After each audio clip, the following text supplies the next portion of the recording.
ఈరోజు మనం అపవర్తన అయస్కాంత మాపకాన్ని ఉపయోగించి చేసే ప్రయోగాన్ని తెలుసుకుందాం. ఒక దండాయస్కాంతాన్ని స్వేచ్ఛగా వేలాడదీస్తే అది ఉత్తర దక్షిణ దిశలుగా నిలబడుతుందని కింది తరగతుల్లో తెలుసుకున్నాం. దండాయస్కాంతానికి చివర్ల వద్ద కొద్దిగా లోపలికి అయస్కాంత ధ్రువాలు ఉంటాయి. ఉత్తరం వైపుకు సూచించే చివర ఉత్తర ధ్రువాన్ని, దక్షిణ వైపుకు సూచించే కొన వద్ద దక్షిణ ధ్రువాన్ని ఉన్నట్టుగా చెప్తాం. అంటే ఈ రెండు ధ్రువాల మధ్య గల దూరాన్ని అయస్కాంత దైర్ఘ్యం అంటారు.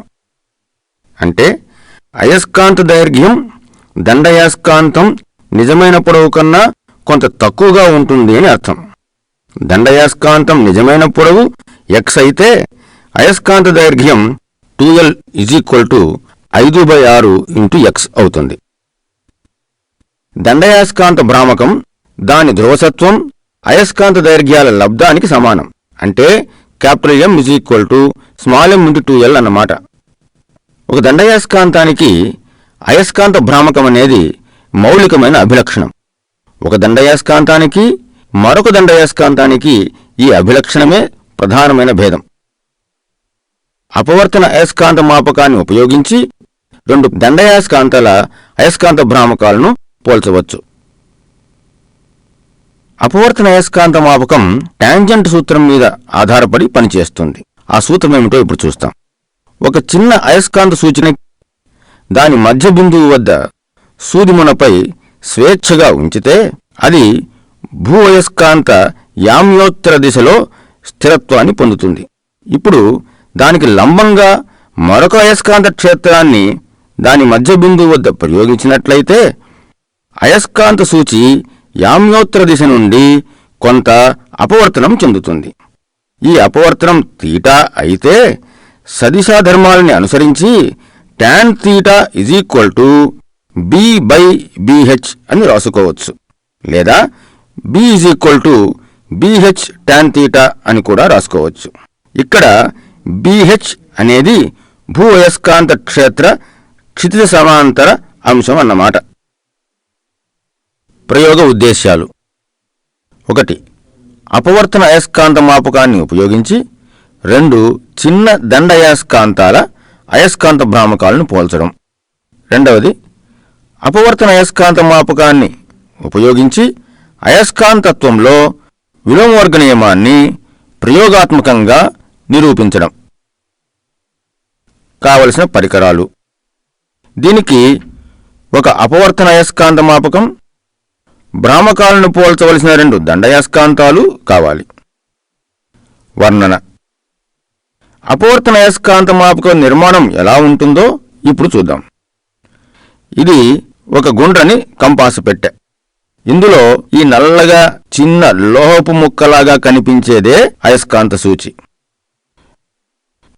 ఇది ఒక సూది మునపై ఘర్షణ లేకుండా స్వేచ్ఛగా తిరిగేందుకు వీలుగా మధ్య బిందువు వద్ద సమాంతరంగా నిలబడి ఉంది. ఇది ఉత్తర దక్షిణ ధ్రువాల దిశలో నిలబడి ఉంది కదా. ఇదిగో దానిపై కనిపించే ఎర్రని బిందువు దాని ఉత్తర ధ్రువాన్ని గుర్తించడానికి పెట్టారు. దీనికి లంబంగా మధ్యలో ఒక పొడవాటి సూచిక కనిపిస్తోందా? అదే అల్యూమినియం సూచిక. ఈ అల్యూమినియం సూచిక మధ్య బిందువు, అయస్కాంత సూచిక మధ్య బిందువు ఏకీభవిస్తూ ఉంటుంది. అంటే ఈ అల్యూమినియం సూచిక తూర్పు పడమరల దిశగా ఉంటుందన్నమాట. గ్రహించారా? అల్యూమినియం సూచిక కొనలు ఒక వృత్తాకార స్కేలు మీద ఉన్నాయి. చూసారా? ఆ స్కేలు డిగ్రీలలో ఉంటుంది. కానీ దానిలోని విభాగాలు 4 వృత్త భాగాల్లో 090 090లుగా గుర్తించబడి ఉంటుంది. ఈ వృత్తాకార స్కేలు కేంద్రం అయస్కాంత సూచిని మోస్తున్న సూది స్థానంతో ఏకీభవిస్తూ ఉంటుంది. అయస్కాంత సూచి కింద ఒక వృత్తాకార దర్పణం కూడా ఉంది. చూసారా? పైనుంచి చూచినప్పుడు అయస్కాంత సూచి ప్రతిబింబం సరిగ్గా సూచి కిందే ఉంటే ప్రతిబింబం మనకు కనిపించదు.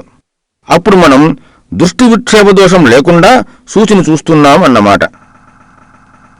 ఇదొక పొడవాటి చెక్కబల్ల. సుమారు 1 మీటర్ పొడవు ఉంటుంది. ఈ బల్లకు రెండు వైపులా మీటర్ స్కేలు భాగాలు ఇటు సగం అటు సగం బిగించారు చూశారా? అంతేకాక ఈ బల్ల మధ్యలో ఒక గాడి కూడా ఉంది.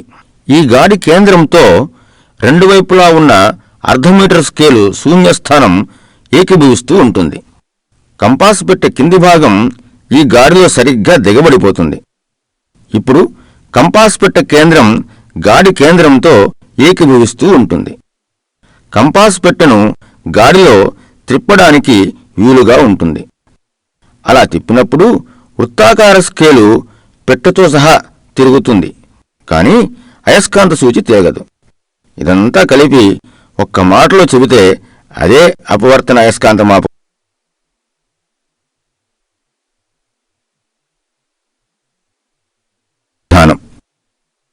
మొదట దండయాస్కాంతాల అయస్కాంత భ్రామకాలను పోల్చడం చూద్దాం. అపవర్తన అయస్కాంతాన్ని ఉపయోగించడానికి రెండు అమరికలు కూడా ఉన్నాయి. ఒకటి ట్యాన్ ఏ స్థానం, రెండు ట్యాన్ బి స్థానం.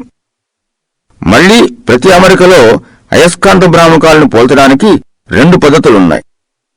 ఒకటి ట్యాన్ ఏ స్థానంలో సమదూర పద్ధతి, శూన్య పద్ధతి.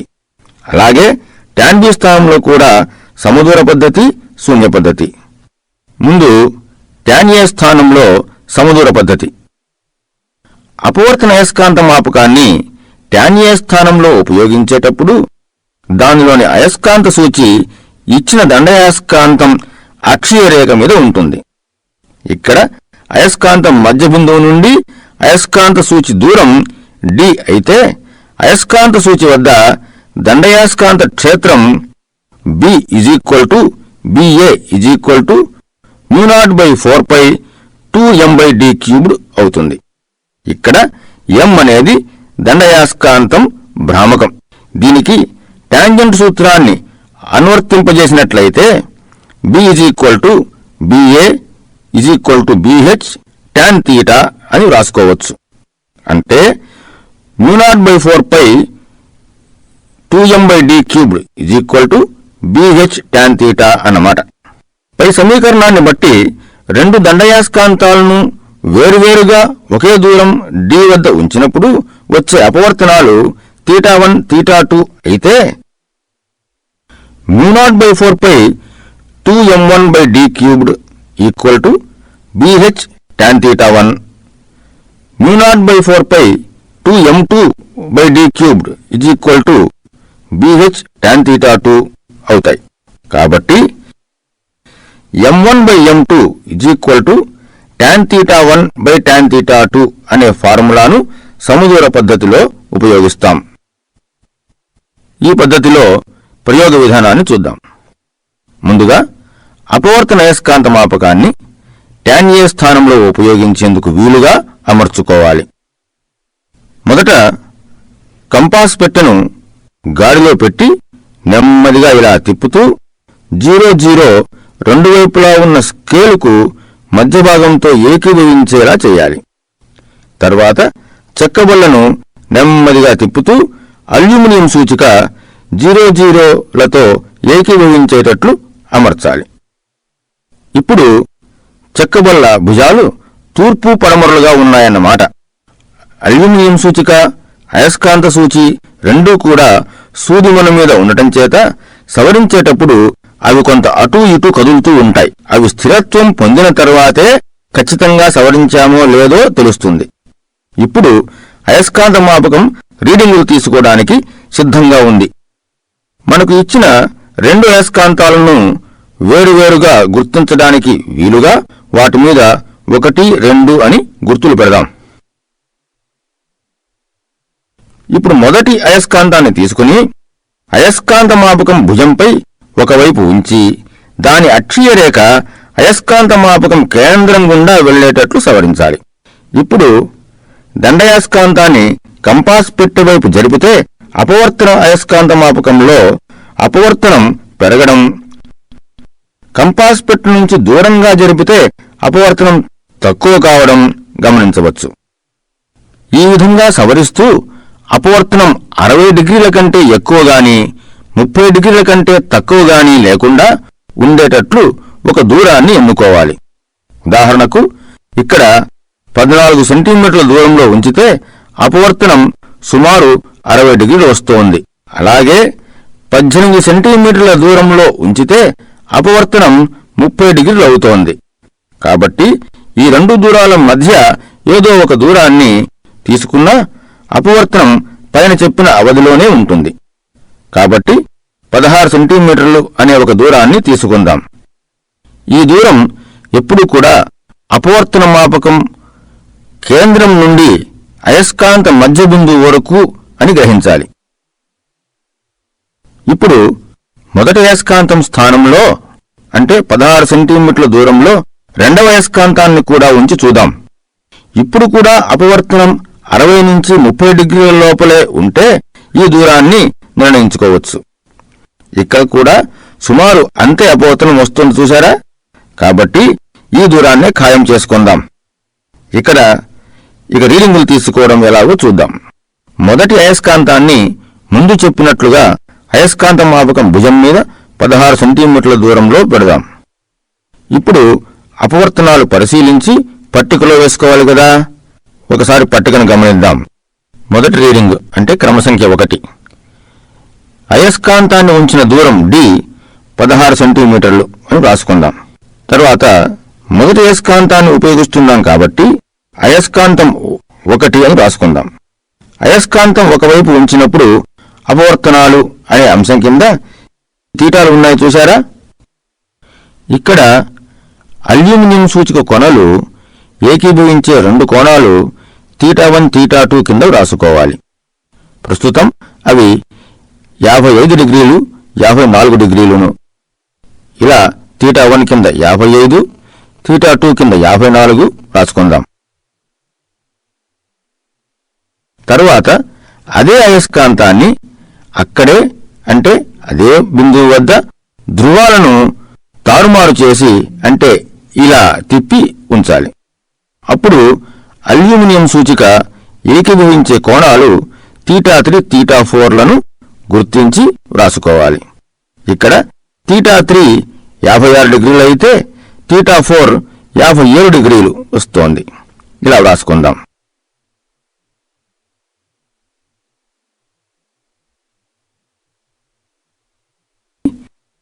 అపవర్తన అయస్కాంత మాపకం రెండవ భుజం మీద ఇంతకు ముందు చెప్పినట్లే అంతే దూరం 16 సెంటీమీటర్ల వద్ద ఉంచి ఇప్పుడు వచ్చే అపవర్తనాలను θ5 θ6 గా వ్రాసుకుందాం.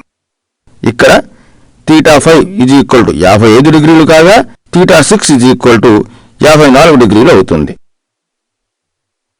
మళ్ళీ ఇక్కడ కూడా మునుపటి వలనే ధ్రువాలు తారుమారు చేసి అపవర్తనాలు θ7 θ8 గుర్తుంచుకోవాలి. ఇక్కడ θ7 53 డిగ్రీలు అయితే θ8 55 డిగ్రీలు అవుతోంది. ఈ 8 అపవర్తనాల సరాసరి కనుక్కొని దానిని సగటు అపవర్తనం కింద ఇలా వ్రాసుకుందాం. ఇక్కడ సగటు అపవర్తనం θ1 54.37 డిగ్రీలు అన్నమాట. ఈ అపవర్తనాలు తీసుకునేటప్పుడు ఒక్కొక్కసారి సూచిక సరిగా కదలలేదనుకోండి, అప్పుడు కంపాస్ పెట్టెపైన ఇలా సున్నితంగా వేలుతో తట్టాలి. ఏదైనా ఘర్షణ ఉంటే తొలగిపోతుంది. ఇప్పుడు మొదటి అయస్కాంతాన్ని తీసివేసి అదే స్థానంలో అంటే 16 సెంటీమీటర్ల వద్దనే ఉండేటట్లు రెండవ అయస్కాంతాన్ని అయస్కాంత మాపకం భుజం మీద ఇలా ఉంచుదాం. ఇప్పుడు అయస్కాంత మాపకంలో అల్యూమినియం సూచిక ఏకీభవన స్థానాలు θ1 θ2లుగా పట్టికలో రెండవ అయస్కాంతానికి ఎదురుగా వ్రాసుకుందాం. ఇక్కడ θ1 57 డిగ్రీలు θ2 56 డిగ్రీలు అన్నమాట. మళ్ళీ ఇంతకు ముందు చేసినట్లే అదే దూరం వద్ద ధ్రువాలు తారుమారు చేసి θ3 θ4లు గుర్తిద్దాం. ఇక్కడ θ3 58 డిగ్రీలు θ4 59 డిగ్రీలు వచ్చాయి. ఇలా రాసుకుందాం. ఇదే విధంగా రెండవ దండయాస్కాంతాన్ని రెండవ భుజం మీద కూడా అంతే దూరంలో ఉంచి θ5 θ6లు ధ్రువాలు తారుమారు చేసి θ7 θ8లు గుర్తించి ఇలా వ్రాసుకోవాలి.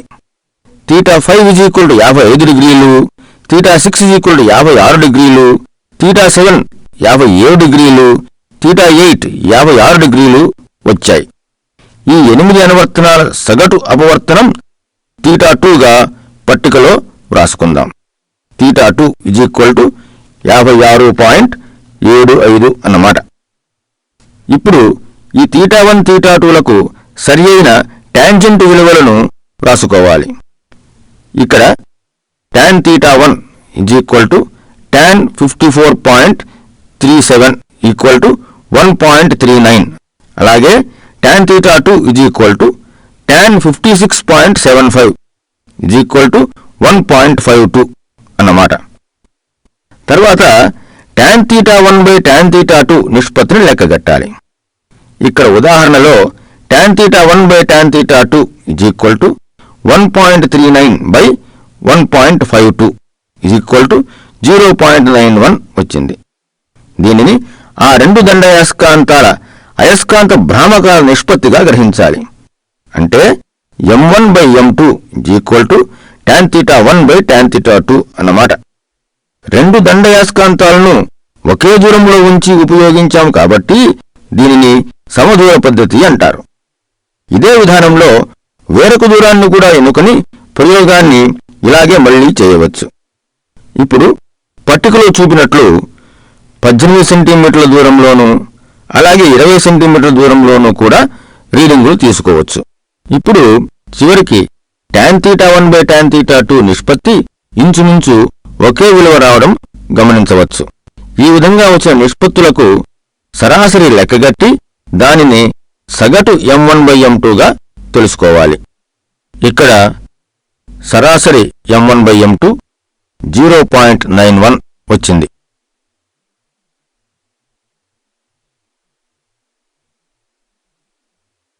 శూన్య పద్ధతిలో భ్రామకాలను పోల్చడం. ఈ పద్ధతిలో అయస్కాంత మాపకంలో అయస్కాంత సూచి ఒకేసారి రెండు దండయాస్కాంతాల అక్షీయ రేఖ మీద ఉండేటట్లు అమర్చి అయస్కాంత మాపకంలో అపవర్తనాన్ని శూన్యం చేస్తాం.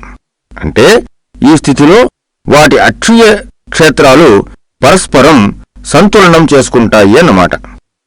ఈ రెండు దండయాస్కాంతాలు ఈ విధంగా సంతులనం చేసుకుంటున్నప్పుడు వాటి దూరాలు d1 d2 అయితే 0/4π × 2m1/d1³ 0/4π 2m2/d2³ అవుతుంది.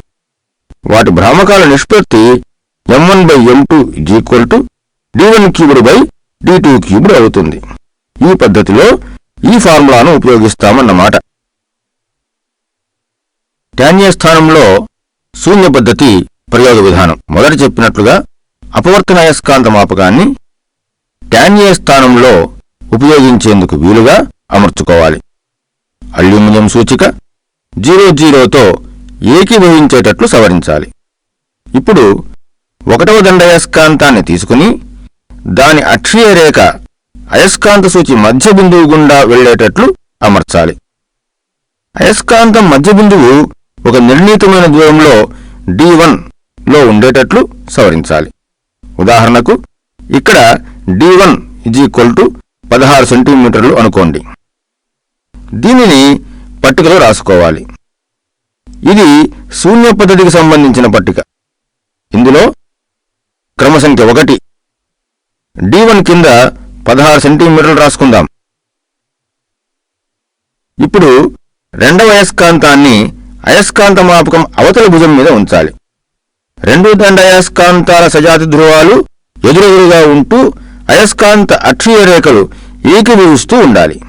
ఇప్పుడు రెండవ అయస్కాంతాన్ని నెమ్మదిగా జరుపుతూ అయస్కాంత మాపకంలో అల్యూమినియం సూచిక 00తో ఏకీభవించేటట్లు చెయ్యాలి. ఈ స్థితిలో రెండు అయస్కాంతాల వల్ల కలిగే క్షేత్రాలు అయస్కాంత సూచి మీద ఒకదానినొకటి సంతులనం చేసుకుంటూ ఉంటాయి. కాబట్టి అపవర్తనం శూన్యమవుతుంది. అందుకే దీనిని శూన్య పద్ధతి అంటారు. ఇప్పుడు రెండవ అయస్కాంతం మధ్య బిందువుకు అయస్కాంత సూచి మధ్య బిందువుకు గల దూరాన్ని స్కేలుపై గుర్తించి పట్టికలో r1 కింద రాసుకోవాలి. ఇక్కడ R1 16.2 సెంటీమీటర్లు వచ్చింది.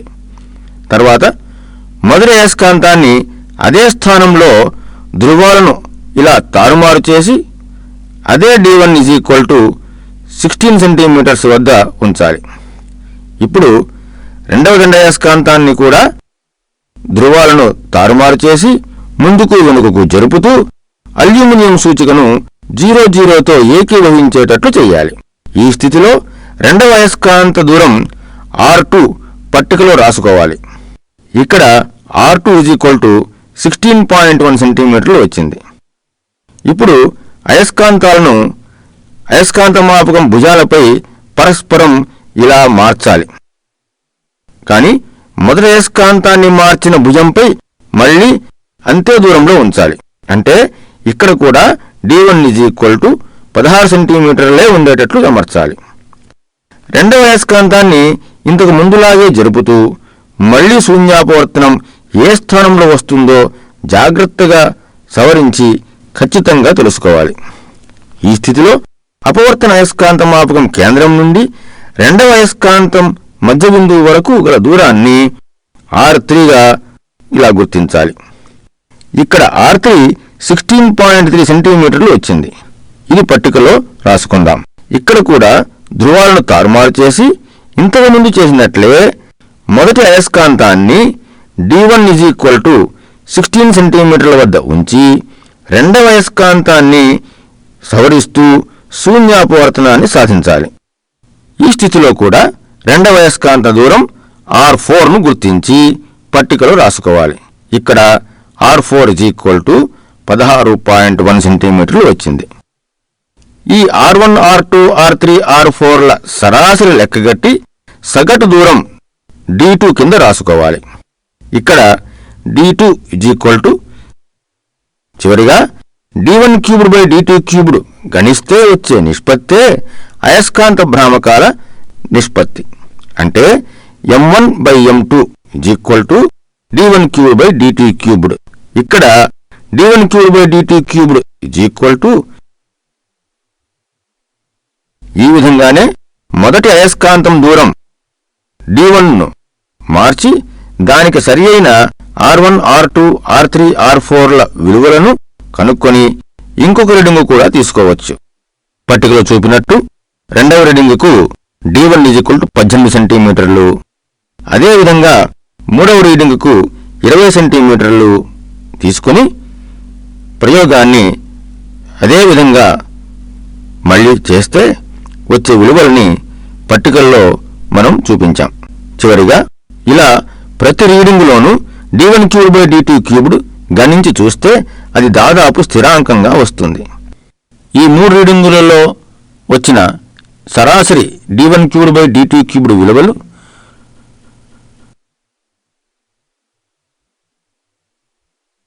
ప్లాన్ బి స్థానంలో సమదూర పద్ధతిలో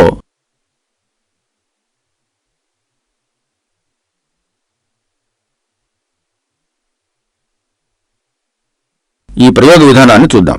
ముందుగా అపవర్తన అయస్కాంత మాపకాన్ని tan B స్థానంలో ఉపయోగించేందుకు వీలుగా అయస్కాంత మాపకం పెట్టెను గాడిలో తిప్పుతూ 90 డిగ్రీలు భుజాలపై ఉన్న స్కేలుకు మధ్యలో ఉండేలా అమర్చుకోవాలి.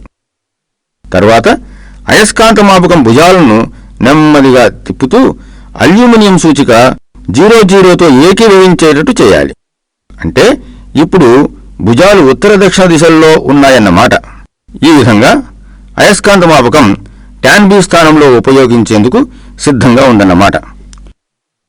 మొదట ఒకటవ అయస్కాంతాన్ని తీసుకుని అయస్కాంత మాపకం భుజం మీద ఇలా దాని మధ్య లంబరేఖ మీద వృత్తాకార స్కేలు కేంద్రం గుండా పోయేట్లుగా అమర్చాలి.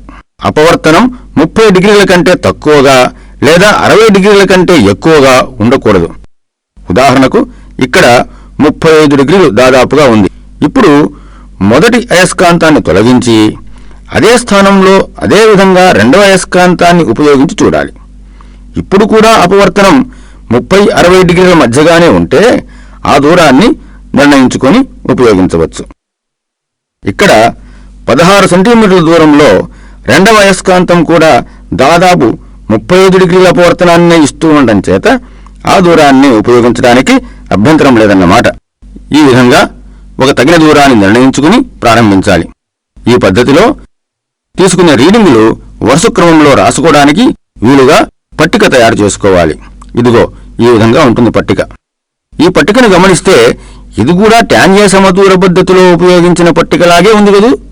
అవును, పద్ధతిలో కూడా ఎంతో పోలిక ఉంటుంది. చూడండి, ఇందాక చెప్పినట్లు మొదట 1వ దండ అయస్కాంతాన్ని అయస్కాంత మాపకం ఒక భుజం మీద ఇలా ఉంచాలి. అయస్కాంతం మధ్య బిందువు అయస్కాంత సూచి మధ్య బిందువు నుండి ఎంచుకున్న దూరంలో ఖచ్చితంగా ఇలా సవరించి ఉంచాలి. ఈ దూరాన్ని డి కింద పట్టికలో రాసుకోవాలి. ఇప్పుడు అయస్కాంత మాపకంలో అల్యూమినియం సూచిక ఏకీభవించే స్థానాల్ని వృత్తాకార స్కేలుపై గుర్తించాలి. వాటిని అపవర్తనాలు θ1 θ2ల కింద పట్టికలో రాసుకోవాలి. ఇక్కడ ఉదాహరణకు 56 డిగ్రీలు θ1 అయితే θ2 55 డిగ్రీలు అయింది. తర్వాత అదే స్థానంలో అయస్కాంతం ధ్రువాలను ఇలా తారుమారు చేసి మళ్లీ అపవర్తనాలను గమనించాలి. ఇప్పుడు కూడా అయస్కాంత మధ్య బిందువు అక్కడే, అంటే 16 సెంటీమీటర్ల దూరంలోనే ఉండాలన్నమాట. అలా వచ్చిన అపవర్తనాలను θ3 θ4ల కింద రాసుకోవాలి. చూసారా, ఇక్కడ θ3 56 డిగ్రీలు, θ4 55 డిగ్రీలు వచ్చింది. ఇప్పుడు అయస్కాంత మాపకం 2వ భుజం మీద దండయాస్కాంతాన్ని మార్చి మళ్లీ అదే దూరంలో, అంటే 16 సెంటీమీటర్ల దగ్గరే ఉంచాలి. అల్యూమినియం సూచిక ఏకీభవించే అపవర్తన స్థానాలు θ5 θ6 తెలుసుకోవాలి. ఇక్కడ θ5 57 డిగ్రీలు, θ6 54 డిగ్రీలు అయింది. ఇక్కడ కూడా అదే దూరంలో, అంటే 16 సెంటీమీటర్ల దూరంలోనే అయస్కాంత ధ్రువాలు తారుమారు చేసి అపవర్తనాలు గమనించాలి. వచ్చిన అపవర్తనాలను ఖచ్చితంగా కొలిచి θ7 θ8ల కింద పట్టికలో రాసుకోవాలి. ఇక్కడ θ7 56 డిగ్రీలు, θ8 57 డిగ్రీలు వచ్చింది మనకి. ఈ 8 తీటాల సరాసరి లెక్కగట్టి పట్టికలో సగటు అపవర్తనం కింద రాసుకోవాలి. దీనినే మనం θ1 = 55.75 డిగ్రీలు అని రాసుకున్నాం. ఇప్పుడు మొదటి అయస్కాంతాన్ని తొలగించి అదే స్థానంలో 2వ అయస్కాంతాన్ని అలాగే ఉంచి అపవర్తనాలు మళ్లీ గమనించాలి. వచ్చిన అపవర్తనాలను θ1 θ2ల కింద 2వ అయస్కాంతానికి ఎదురుగా రాసుకుందాం. ఇక్కడ ఉదాహరణలో θ1 59 డిగ్రీలు అయితే θ2 57 డిగ్రీలు అన్నమాట. తర్వాత అదే స్థానంలో 2వ అయస్కాంతాన్ని ధ్రువాలను తారుమారు చేసి ఉంచాలి. ఇప్పుడు వచ్చే అపవర్తనాలను θ3 θ4ల కింద రాసుకోవాలి. గమనించారా, ఇక్కడ θ3 58 డిగ్రీలు అయితే θ4 59 డిగ్రీలు వచ్చింది. ఇప్పుడు అయస్కాంతాన్ని అయస్కాంత మాపకం 2వ భుజం మీద మళ్లీ ఇంతే దూరంలో ఉంచి అపవర్తనాలను గమనించాలి. ఇప్పుడు వచ్చే 2 అపవర్తనాలను θ5 θ6ల కింద రాసుకోవాలి. θ5 57 డిగ్రీలు, θ6 60 డిగ్రీలు వచ్చిందనుకోండి. ఇక్కడ తిరిగి అయస్కాంత ధ్రువాలను తారుమారు చేసి ఇంతకుముందులాగానే అపవర్తనాలు గుర్తించాలి. వీటిని θ7 θ8ల కింద వ్రాసుకుందాం. θ7 59 డిగ్రీలు అయితే θ8 57 డిగ్రీ అయింది. ఈ 2వ అయస్కాంతం ఉపయోగించినప్పుడు వచ్చిన 8 అపవర్తనాలకు సగటు విలువ లెక్కగట్టి ఇక్కడ రాసుకోవాలి. దీనిని θ2గా అనుకుంటే ఇక్కడ θ2 58.25 డిగ్రీలు వచ్చింది. ఈ విధంగా రీడింగులు తీసుకున్న తర్వాత ఆ 2 సరాసరి అపవర్తనాలకు, అంటే θ1 θ2లకు సరి అయిన టాంజెంట్ విలువలు tan θ1 tan θ2లుగా పట్టికలో రాసుకోవాలి. ఇక్కడ tan 55.75 డిగ్రీలు = 1.46 గాను, tan 58.25 డిగ్రీలు = 1.61 డిగ్రీలు గాను తెలిసింది. చివరిగా అయస్కాంత భ్రామకాల నిష్పత్తి m1/m2 = tan θ1/tan θ2 నిష్పత్తిగా తెలుసుకోవాలి. ఆ విధంగా లెక్కగడితే ఇక్కడ m1/m2 = 0.91 అవుతుంది.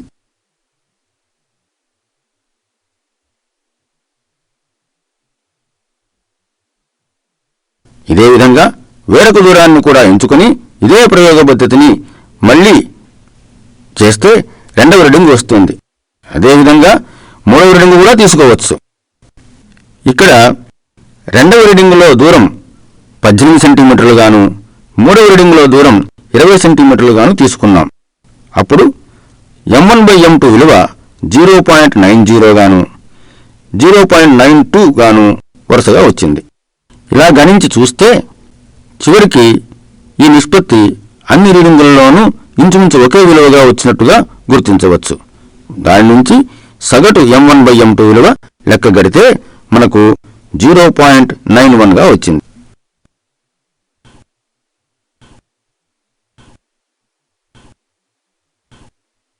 ఇప్పుడు tan B స్థానంలో శూన్య పద్ధతిలో భ్రామకాలను పోల్చడం ఎలాగో తెలుసుకుందాం.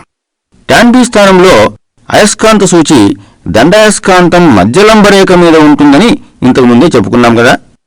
ఈ స్థానంలో రెండు దండాయస్కాంతాలను ఒకేసారి ఉపయోగించి అయస్కాంత మాపకం మీద అపవర్తనాన్ని శూన్యం చేసినట్లయితే ఆ రెండు అయస్కాంతాల వల్ల కలిగే క్షేత్రాలు అయస్కాంత సూచి వద్ద పరస్పరం సంతులనం చేసుకుంటున్నాయి అని అర్థం. అంటే μ0/4π m1/d1³ μ0/4π m2/d2³. ఇక్కడ d1 d2లు ఈ స్థితిలో అయస్కాంత సూచిక నుండి రెండు అయస్కాంతాల దూరాలుగా గ్రహించాలి. అప్పుడు వాటి అయస్కాంత భ్రామకాల నిష్పత్తి m1/m2 d1³/d2³ అవుతుంది. ఈ పద్ధతిలో ఈ ఫార్ములాను ఉపయోగించబోతున్నామని గ్రహించాలి. tan B స్థానంలో శూన్య పద్ధతి ప్రయోగ విధానం. మొదట అపవర్తన అయస్కాంత మాపకాన్ని tan B స్థానంలో ఉపయోగించేందుకు వీలుగా అమర్చుకోవాలి. అంటే అయస్కాంత మాపకం భుజాలు ఉత్తర దక్షిణ దిశలుగా ఉండాలి. అల్యూమినియం సూచిక 00ను సూచిస్తూ ఉండాలి. ఇప్పుడు మొదటి అయస్కాంతాన్ని అయస్కాంత మాపకం భుజం మీద ఉంచి దాని మధ్యలంబరేఖ అయస్కాంత మాపకం కేంద్రం గుండా వెళ్లేటట్లు అమర్చుకోవాలి. తర్వాత ఇంతకుముందులాగానే ఎంచుకున్న ఒక దూరం వద్ద అయస్కాంతం మధ్య బిందువు ఉండేటట్లు దానిని సవరించి ఉంచాలి. ఈ దూరాన్నే పట్టికలో d1 కింద రాసుకుందాం. ఇక్కడ d1 16 సెంటీమీటర్లు అన్నమాట. ఇప్పుడు రెండవ అయస్కాంతంను అవతలి భుజంపై దాని మధ్యలంబరేఖ అయస్కాంత కేంద్రం గుండా వెళ్లేటట్లు అమర్చాలి. అంటే ఇక్కడ రెండు అయస్కాంతాల మధ్యలంబరేఖలు ఏకీభవిస్తూ ఉంటాయన్నమాట. అంతేగాక ఒక అయస్కాంతం ఉత్తర ధ్రువానికి ఎదురుగా రెండవదాని దక్షిణ ధ్రువము, మొదటిదాని దక్షిణ ధ్రువానికి ఎదురుగా రెండవదాని ఉత్తర ధ్రువము ఉండేటట్లు పెట్టాలి. తర్వాత రెండవ అయస్కాంతాన్ని నెమ్మదిగా ముందుకు వెనుకకు సవరిస్తూ అయస్కాంత మాపకంలో అల్యూమినియం సూచిక 00తో ఏకీభవించేటట్లు చేయాలి. అంటే ఇక్కడ రెండు అయస్కాంతాల మధ్యలంబరేఖల క్షేత్రాలు అయస్కాంత సూచి వద్ద పరస్పరం సంతులనం చేసుకుంటున్నాయన్నమాట. ఈ స్థితిలో అయస్కాంత మాపకం కేంద్రం నుండి రెండవ అయస్కాంతం మధ్య బిందువు వరకు గల దూరాన్ని r1 గా గుర్తించుదాం. ఇక్కడ r1 16.4 సెంటీమీటర్లు. దీనిని పట్టికలో రాసుకుందాం. తర్వాత మొదటి అయస్కాంతాన్ని ఇదే స్థానంలో ధ్రువాలను ఇలా తారుమారు చేసి ఉంచాలి. ఇప్పుడు అవతలి భుజంపై ఉన్న రెండవ దండాయస్కాంతాన్ని కూడా ధ్రువాలను తారుమారు చేసి సవరిస్తూ అపవర్తన మాపకంలో అల్యూమినియం సూచిక 00తో ఏకీభవించేటట్లు చేయాలి. ఈ స్థితిలో అయస్కాంత మాపకం కేంద్రం నుండి రెండవ అయస్కాంతానికి గల దూరం r2గా గుర్తించి దాని విలువను పట్టికలో రాసుకుందాం. ఇక్కడ r2 16.3 సెంటీమీటర్లు వచ్చింది. ఇప్పుడు ఉత్తరం వైపు భుజంపై ఉన్న మొదటి దండాయస్కాంతాన్ని దక్షిణ వైపు భుజం మీద అంతే దూరంలో అంటే 16 సెంటీమీటర్ల దూరంలోనే ఉంచాలి. ఇప్పుడు కూడా అయస్కాంత మాపకం కేంద్రం ఈ దండాయస్కాంతం మధ్యలంబరేఖ మీదనే ఉండాలి. తర్వాత రెండవ అయస్కాంతాన్ని ఉత్తరం వైపు భుజం మీద ఇంతకు ముందులాగానే ఉంచి దాని దూరాన్ని సవరిస్తూ అపవర్తనాన్ని శూన్యం చేయాలి. ఈ స్థితిలో రెండవ అయస్కాంతం దూరం r3గా గుర్తించి పట్టికలో రాసుకుందాం. ఇక్కడ r3 16.5 సెంటీమీటర్లు వచ్చింది. ఇప్పుడు మొదటి దండయాస్కాంతాన్ని అదే స్థానంలో ధ్రువాలను తారుమారు చేసి ఉంచాలి. మళ్లీ రెండవ దండయాస్కాంతాన్ని కూడా ధ్రువాలను తారుమారు చేసి దూరాన్ని సవరిస్తూ అపవర్తనాన్ని శూన్యం చేయాలి. ఈ స్థితిలో రెండవ అయస్కాంతం దూరాన్ని R4 గా గుర్తించి పట్టికలో రాసుకుందాం. ఇక్కడ R4 16.6 సెంటీమీటర్లు వచ్చింది. ఈ R1, R2, R3, R4ల సరాసరి D2 గా గుర్తించాలి. ఇక్కడ D2 16.44 సెంటీమీటర్లు వచ్చింది చూసారా. ఇప్పుడు రెండు అయస్కాంత భ్రామకాల నిష్పత్తి m1/m2 d1/dt³ గా లెక్కగట్టాలి. ఇక్కడ d1/dt³ 0.91 గా వచ్చింది చూసారా. ఇదే విధంగా మొదటి దండయాస్కాంతం దూరం d1 ను మార్చి ప్రయోగాన్నంతా తిరిగి అదే పద్ధతిలో చేసి దానికి సరియైన R1, R2, R3, R4 విలువలు కనుక్కొని 2-3 రీడింగులు తీసుకోవచ్చు. ఇక్కడ రెండవ రీడింగు కోసం దూరం d1 18 సెంటీమీటర్లుగాను, మూడవ రీడింగు కోసం d1 20 సెంటీమీటర్లుగాను తీసుకున్నాం. ప్రతిసారి d1/dt³ విలువ దాదాపు ఒకే స్థిరాంకంగా వస్తుంది. ఇక్కడ d1/dt³ 0.92, 0.90 గా రావడాన్ని గ్రహించవచ్చు. ఇక్కడ వచ్చిన m1/m2 విలువలు సమదూర పద్ధతిలో వచ్చిన విలువతో సరిపోల్చుకోవడం కూడా చేయవచ్చు. ఇక్కడ చూడండి, సమదూర పద్ధతిలో సరాసరి m1/m2 0.91 వస్తే శూన్య పద్ధతిలో కూడా దాదాపు అంతే వచ్చింది. ఈ విధంగా పైన చెప్పిన పద్ధతులలో రెండు దండయాస్కాంతాల అయస్కాంత భ్రామకాలను పోల్చవచ్చునని తెలిసింది.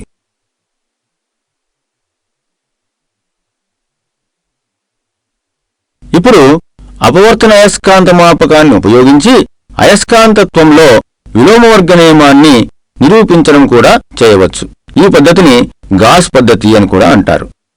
విలోమవర్గ నియమం రెండు అయస్కాంత ధ్రువాల మధ్య పనిచేసే ఆకర్షణ బలం కాని, వికర్షణ బలం కాని వాటి ధ్రువసత్వాల లబ్ధానికి అనులోమానుపాతంలోనూ, వాటి మధ్య గల దూర వర్గానికి విలోమానుపాతంలోనూ ఉంటుంది. ఈ సూత్రం ఆధారంగానే ఒక దండయాస్కాంత అక్షీయ రేఖ మీద దాని మధ్య బిందువు నుండి d అనే దూరం వద్ద క్షేత్ర తీవ్రత BA μ0/4π × 2m/d³ ఉంటుందని, దాని మధ్యలంబరేఖ మీద అదే దూరంలో క్షేత్ర తీవ్రత BE μ0/4π × m/d³ ఉంటుందని ఉత్పాదించవచ్చు. అయితే టాంజెంట్ నియమం ప్రకారం tan A స్థానంలో దండాయస్కాంతాన్ని అపవర్తన మాపకం మీద d దూరంలో ఉపయోగించినప్పుడు వచ్చే అపవర్తనం θA అనుకుంటే BA μ0/4π × 2m/d³ BH × tan θA అవుతుంది. ఇక్కడ m అయస్కాంత భ్రామకం గాను, BH అనేది భూ అయస్కాంత క్షేత్రం క్షితిజ సమాంతర అంశంగాను గ్రహించాలి. అలాగే అదే టాంజెంట్ నియమం ప్రకారం tan B స్థానంలో అదే దండాయస్కాంతాన్ని అపవర్తన మాపకం మీద d అనే దూరంలో ఉంచినప్పుడు అపవర్తనం θB అయితే BE μ0/4π × m/d³ BH tan θB అవుతుంది. పై రెండు సమీకరణాలను పోల్చి చూస్తే ఒక దండయాస్కాంతం విషయంలో tan θA/tan θB 2 అని తెలుస్తుంది. కాబట్టి tan θA/tan θB నిష్పత్తి 2కు దగ్గరగా ఉంటుంది అని ప్రయోగాత్మకంగా చూపించగలిగితే విలోమవర్గ నియమాన్ని సరిచూచినట్లే అవుతుంది. అదే ఇప్పుడు మనం చేయబోతున్నాం.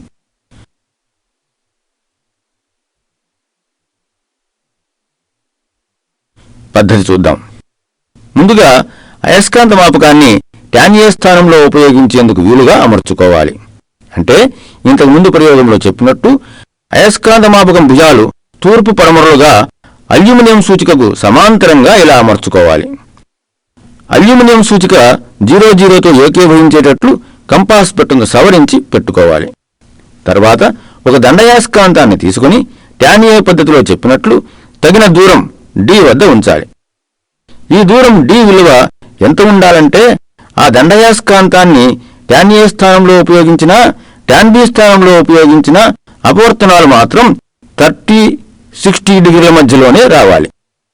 ఇందాక మనం చేసిన ప్రయోగంలో 15 సెంటీమీటర్ల వద్ద అపవర్తనం పైన చెప్పిన వ్యాప్తిలోనే ఉంటుందని తెలిసింది. కాబట్టి ఆ దూరాన్నే తీసుకుందాం.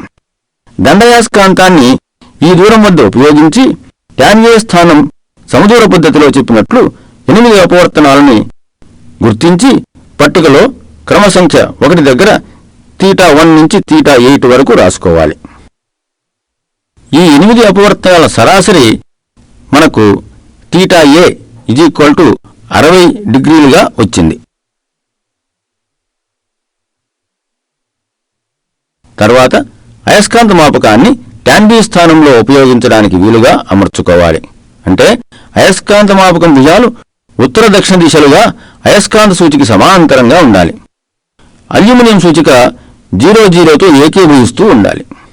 ఇప్పుడు అదే అయస్కాంతాన్ని అదే d 15 సెంటీమీటర్ల దూరంలోనే ఉంచాలి. ఇప్పుడు అయస్కాంత మధ్య లంబరేఖ అయస్కాంత సూచి మధ్య బిందువు గుండానే పోతూ ఉండాలి. ఈ స్థితిలో tan B స్థానంలో చెప్పిన పద్ధతిని అనుసరించి 8 అపవర్తనాలను θ1 నుంచి θ8 వరకు గుర్తించి పట్టికలో రాసుకోవాలి. ఈ అపవర్తనాల సరాసరి θB కింద రాసుకోగా మనకు θB = 40.62 డిగ్రీస్ వచ్చింది. ఈ θA θBలకు సరి అయిన టాంజెంట్ విలువలు tan θA tan θB కింద పట్టికలో రాసుకుందాం. చివరిగా tan θA/tan θB లెక్కగడితే దాని విలువ దాదాపు 2 రావాలి. ఇక్కడ tan θA/tan θB = 1.73/0.85 = 2.03 వచ్చింది. ఇదే విధంగా వేర్వేరు దూరాలను ఎన్నుకుని ప్రయోగం మళ్ళీ అనేక మార్లు చేయవచ్చు. ఇక్కడ 17 సెంటీమీటర్లు 19 సెంటీమీటర్ల దూరాన్ని తీసుకుని ఇంకో 2 రీడింగ్లను కూడా తీసుకోవడం జరిగింది. ప్రతిసారి tan θA/tan θB మాత్రం దాదాపు 2 రావడం గమనించవచ్చు.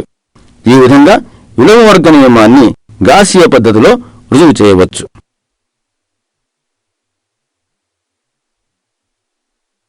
ఈ ప్రయోగంలో తీసుకోవాల్సిన జాగ్రత్తలు: 1. అయస్కాంత మాపకంలో అపవర్తనాలు 30 డిగ్రీల నుండి 60 డిగ్రీల లోపు ఉండాలి. దీనికి కారణం ఏమిటి? అపవర్తన మాపకంపై దండయాస్కాంతాన్ని ఉంచినప్పుడు అయస్కాంత సూచి ఒకే సమయంలో భూ అయస్కాంత క్షేత్రానికి దండాయస్కాంత క్షేత్రానికి లోనై ఉంటుంది. ఫలితంగానే అపవర్తనం చెందుతుంది. ఈ అపవర్తనం 45 డిగ్రీలు ఉన్నప్పుడే సూచిపై 2 క్షేత్రాల ప్రభావం సమానంగా ఉంటుంది. కాబట్టి అపవర్తనాలు 45 డిగ్రీలకు ఎంత దగ్గరగా ఉంటే దోషం అంత తక్కువగా ఉంటుంది. అందుకని 15 డిగ్రీలు అటు ఇటుగా అంటే 30 నుంచి 60 డిగ్రీల మధ్యలో అపవర్తనాలు ఉండే విధంగా అయస్కాంత దూరాన్ని ఎంచుకోవాలి. 2. ప్రయోగం చేసేటప్పుడు ఇతర అయస్కాంత పదార్థాలేవి అయస్కాంత మాపకం దగ్గర లేకుండా చూసుకోవాలి. 3. వృత్తాకార స్కేలు కేంద్రం అయస్కాంత సూచిని ఉంచిన సూదిమ కేంద్రం ఏకీభవించి ఉండాలి. అలా లేకపోతే అల్యూమినియం సూచిక 2 చివర్లా ఒకే అపవర్తనం చూపించలేదు. ఈ దోషాన్ని నివారించడానికే సూచిక 2 కొనలా రీడింగులు తీసుకోవడం జరుగుతుంది. చివరికి సరాసరి అపవర్తనం కనుక్కుంటాం. 4. దండయాస్కాంతంలో అయస్కాంత ప్రేరణ ఏకరీతిగా ఉండాలి. లేకపోతే ధ్రువాలను తారుమారు చేసినప్పుడు అపవర్తనాలు మారిపోతాయి. అందుకే ధ్రువాలను మార్చి అపవర్తనాలు తీసుకుని సరాసరి అపవర్తనం లెక్కగడుతున్నాం. 5. చెక్కబిళ్ళ మీద 2 వైపులా ఉన్న స్కేలు శూన్యాంశం కంపాస్ పెట్టె కేంద్రంతో ఏకీభవించి ఉండాలి. ఈ దోషాన్ని నివారించేందుకే అయస్కాంతాన్ని ఒకవైపు భుజం నుంచి మరొక వైపుకు కూడా మార్చి అదే దూరంలో అపవర్తనాలను తీసుకోవడం జరుగుతోంది. 6. అపవర్తనాలు జరిగేటప్పుడు అయస్కాంత సూచి తరచూ అక్కడక్కడ ఆగిపోతూ ఉండవచ్చు. సూది మునపై ఏమాత్రం ఘర్షణ ఉన్నా అలా జరగవచ్చు. అలాంటి సందర్భంలో కంపాసు పెట్టెపై వేలితో సున్నితంగా తట్టితే సరిపోతుంది. ఈ ఘర్షణ వదిలి సూచిక కదులుతుంది. ఈ అపవర్తన అయస్కాంత మాపకం విషయమంతా అర్థమైంది కదా? అయితే ఈ కింది ప్రశ్నకు సమాధానం కాస్త ఆలోచించి చూడండి. 1.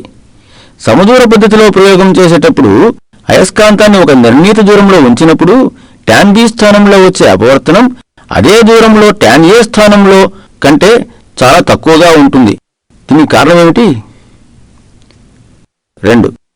సమదూర పద్ధతి, శూన్య పద్ధతులు రెండింటిలో ఏ పద్ధతిలో ఎక్కువ ఖచ్చితమైన ఫలితాలను సాధించవచ్చో చెప్పండి. దానికి కారణం ఏమిటి? 3. అపవర్తన అయస్కాంత మాపకం ప్రధానంగా ఏ సూత్రం మీద ఆధారపడి పనిచేస్తోంది? 4. శూన్య పద్ధతిలో అపవర్తనం శూన్యమవుతుంది కదా, అంటే ఈ పద్ధతిలో అయస్కాంత మాపకం టాంజెంట్ సూత్రాన్ని ఉల్లంఘిస్తుందని అర్థమా? 5. ఈ ప్రయోగం చేసేటప్పుడు అపవర్తనాలు 30 నుంచి 60 డిగ్రీల మధ్యనే ఎందుకుండాలి? 6. అపవర్తన అయస్కాంత మాపకం ప్రయోగంలో ప్రతిసారి 8 అపవర్తనాలు ఎందుకు తీసుకుంటున్నాం? 7. ట్యాన్ ఏ స్థానంలో అయస్కాంత మాపకాన్ని అమర్చినప్పుడు అల్యూమినియం సూచిక ఏ దిశలను సూచిస్తూ ఉంటుంది చెప్పండి? 8. ట్యాన్ బి స్థానంలో అయస్కాంత మాపకాన్ని ఉపయోగించేటప్పుడు అల్యూమినియం సూచిక ఏ దిశలను ఉంటుందో చెప్పండి చూద్దాం.